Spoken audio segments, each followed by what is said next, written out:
independence and individual achievements over group interest.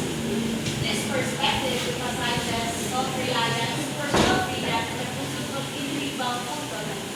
It often contrasting with collectivist frameworks that prioritizes group harmony and shared responsibility. So I have here a layered definition of individualism. It's a one-word phrase in the statement. The one-word individualism. It refers to a way of thinking or living that centers on the individual rather than a group as the most important unit in society. So phrase, a belief system that prioritizes personal autonomy and self-expression. This phrase captures the essence of individualism. It means people are encouraged to make their own decisions or to express who they are. So the statement. Individualism is a culture and psychological orientation that values independence, personal goal, and the unique identity of each person, often shaping behavior, relationship, and societal structure. So it expresses that individualism affects how people think, act, and relate to others.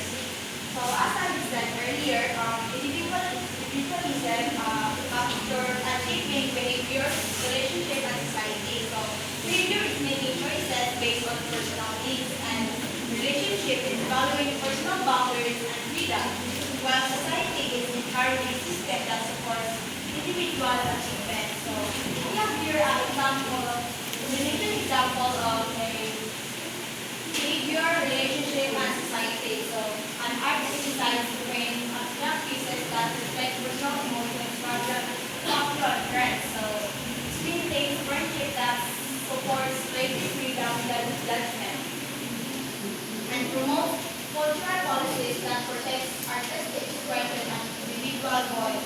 So it explains that artists chooses to express their true feelings through animated paintings. Stakeholders of friends who respect their creativity and support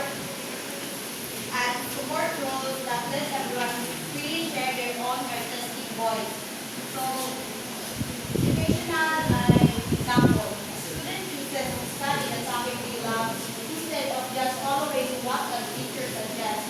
So this shows the student is learning based on their personal interest rather than personal interest, not just doing what others do. So they think for themselves and follow what matters to them. So in conclusion, individualistic approach asserts that each person is a unique agent capable of making independent decisions, keeping their identity, and pursuing their own values and aspirations. That's all. Sige, a round of applause. Okay, what can you say about individualistic approach? Anyone? Anybody? I need to know their hand, please. What can you say about individual approach? Say about individual approach. You can include your own unique ideas and you can explain to other people, and especially your teacher. So even if you are unique and you also follow the teacher suggestion. So that's all. Okay, very good. I like the answer that you can actually express your idea on your own without hesitation, because you are left to do something on your own, right? It is still a student-centered, okay? Which subject you remembered that you had this individualistic approach? Come again, sorry. Anyone? Individualistic approach. Example is that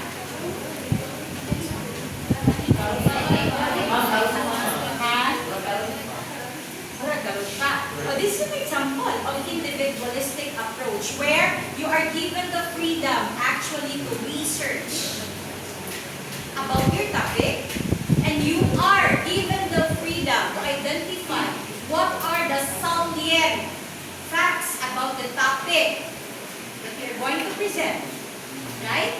And you are actually given the freedom how to present it, okay? And most importantly, you are given the freedom to would like your visual aid to look like. Diba? Though I told you to write it sa nila paper, but the bullets, how they are written, are actually your personal choice. Right? Okay. Another round of applause.